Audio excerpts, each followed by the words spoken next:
私たち会社員は一体何のために働いているのだろうか。この仕事で飯が食える。そう、まさに飯を食うために働いているのだ。好きなことを仕事にするのではなく、好きな飯を食うために仕事をする。本来動物とはそういうものなのだ。会社の帰りにラーメン屋で一杯飲む。これといった結論が出ない長い会議も、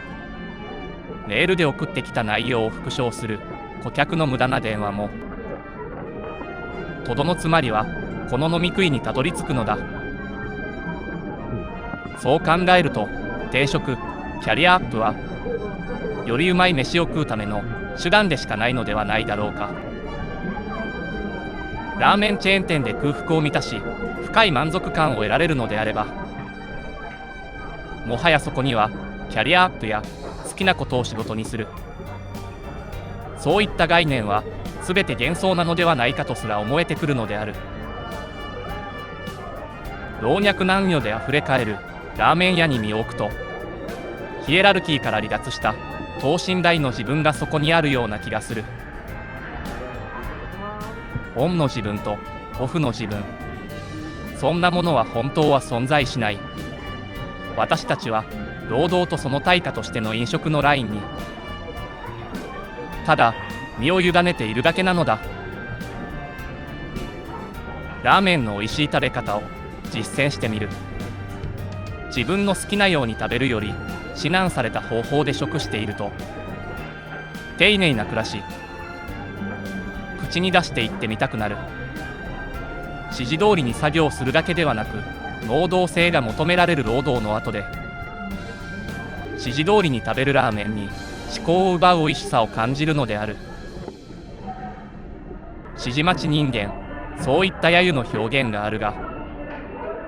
指示通りに作業するだけの人間というのは、実は社会の土台になっているのだ。自発的に動いたのは良いが、常にテンパっていらぬ作業を作り出してしまう先輩社員。経営者目線で動けと経営を放棄する中小企業のワンマン社長。ラーメン屋の指示に従ってラーメンを食べていると、会社と従業員の関係もラーメン屋と客のような関係であればより発展性があるのではないか。そんなことを考えてしまうのである。ラーメンに薬味を追加し、味の変化を楽しむ。新入社員もまた指示に従うことで変化する。指示されることのなくなった伸びた麺のような中年中間管理職より、変化のゆとりがあるゆとり世代や Z 世代、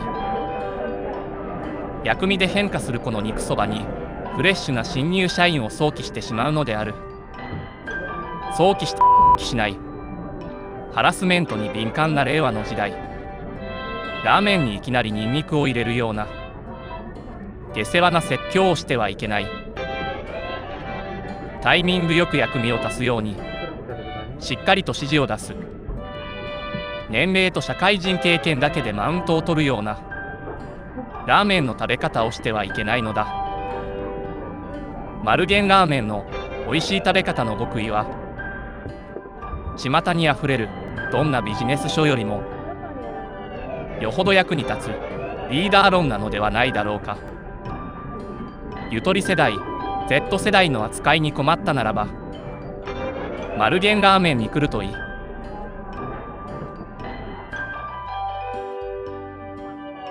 こうしてまた私たちは満員電車に揺られながら自発的に社会へと向かってゆくのである。